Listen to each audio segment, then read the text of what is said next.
Hey everyone, today's video recap will be one of the most trending and awaited fantasy film of 2022.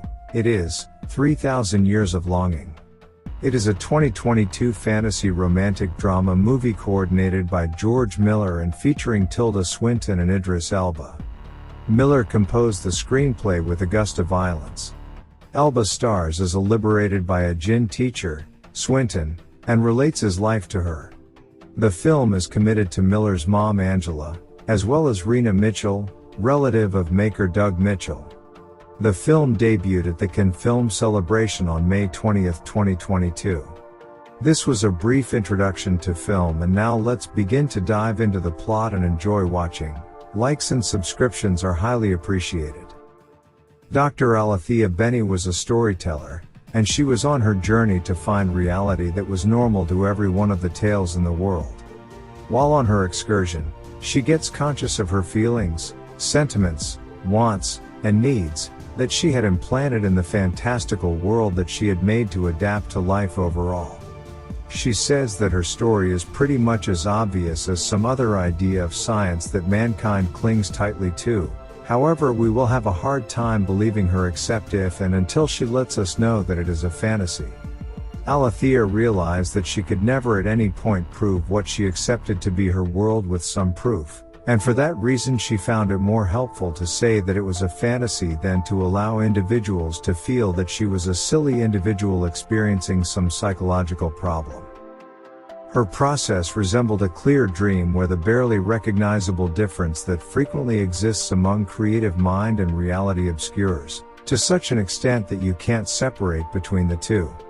She, at the end of the day, says that our confounding presence discovers some rationale through the universe of narrating. For Alethea, the wizardry started where rationale finished. Alethea wonders about the intriguing revelations of mankind in some way or another can separate the actual reason for innovation into such little and rough pieces that, more than indications of progress, it calls attention towards the ludicrousness of life. She says that her journey frequently took her to the ageless urban communities of the Levant area, which compares to the Mediterranean locale in contemporary time. Alethea arrives at Istanbul, Turkey, and meets Gunnan, her host and the coordinator of the gathering she was joining in. She is made to remain in a similar room in Para Castle where Agatha Christie stated, "Murder on the Orient Express." Gunnan tended to the crowd at the gathering and expressed that to comprehend the mystery powers of nature, we depended on stories. Similar as her reality, Alethea accepts that starting from the commencement of time, folklore and science have been in struggle with one another. All of a sudden, she saw a phantom of a lord sitting in the midst of the crowd. Yet again she realized she was daydreaming. Abruptly, her clear creative mind ran wild, and she blacked out on the stage. At the point when she awakened, Gunnan requested that she counsel a specialist, yet she said that she was totally fine. She went to a second-hand shop store in Istanbul and found a glass vessel that the businessperson called Sezai Bulbul. He said that glassmakers in Incercoy used to make comparable examples right around 300 years back and conjectured that the rarity had a place with that time. She takes the unique collectible to her lodging, and something phenomenal occurs. A djinn emerges from it, similar as in the fantasies. She trusts it to be one of her illusory dreams and shuts her eyes with the expectation that it will vanish. In any case, that doesn't occur. The colossal djinn, unfit to fit in the limiting roofs of a man-made structure, adjusts to new environmental factors and diminishes its size, how Alethea had decreased her assumptions from life.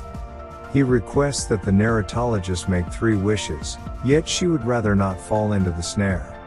In this way, he begins telling her how for right around 3,000 years, he was simply attempting to get away from the imprisonment, yet he wasn't fruitful in doing as such. Presently, everything relied upon Alethea and her will to request those 3 wishes. As regards the ending, Sheba, Murad, Ibrahim, Gultan, Sfire, and, surprisingly, the jinn were exemplifications of Alethea's own longings. There was no such thing as them in all actuality.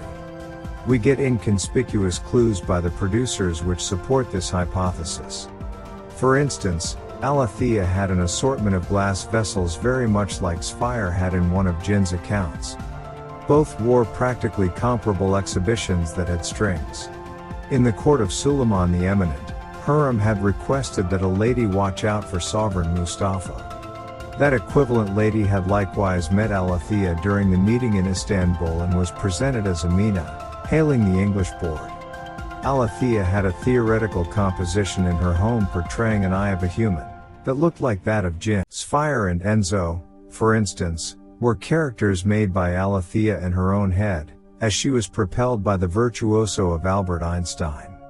It was her dream to envision a virtuoso like Einstein in the body of a lady, and afterwards state how a female look or a female manner of thinking was never given the endorsement to thrive in a male-ruled society. The hopelessness, distress, misery, torment, the dejection felt by these characters were like what Alethea had once felt in the course of her life.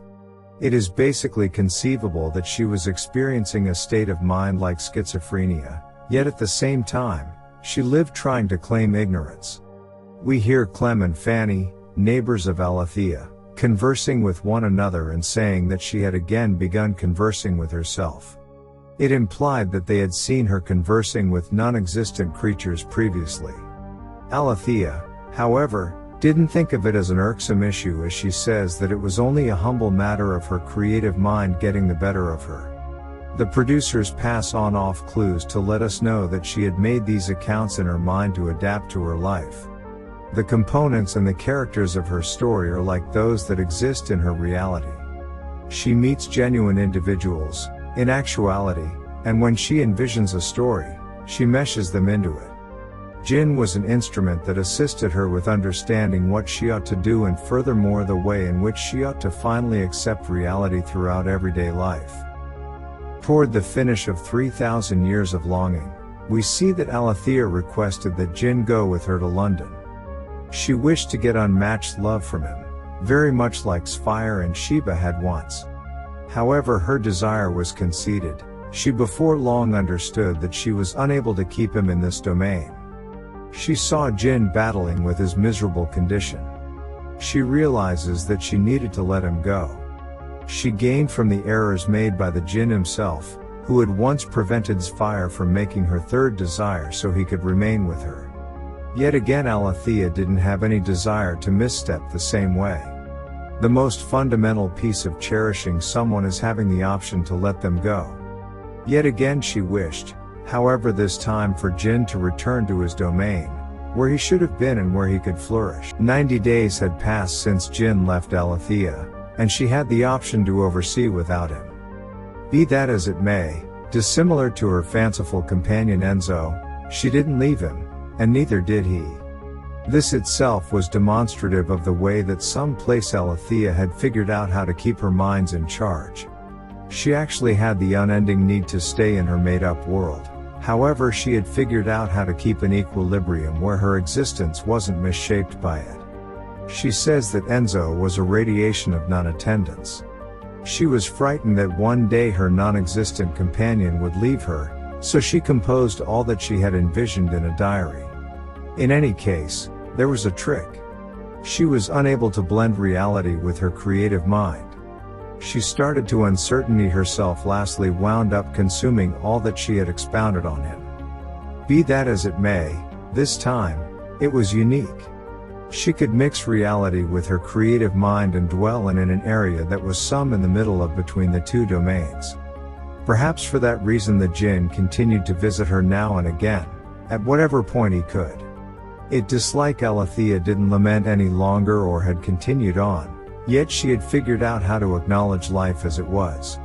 She actually felt a feeling of emptiness when she saw the blamelessness of a kid, the lovely bond shared by two individuals, or whatever other thing that she had been denied of in her life. In any case, presently she didn't take off from it. She actually appreciated her own conversation and generally remained alone, yet she found a sense of contentment. Alethea actually dwelled in her own dreamland, not to stow away from reality this time, but rather just to treasure the wonders of the pretend world. Thank you for watching, hope you enjoyed, and please don't forget to like the videos and subscribe to my channel for more videos and updates.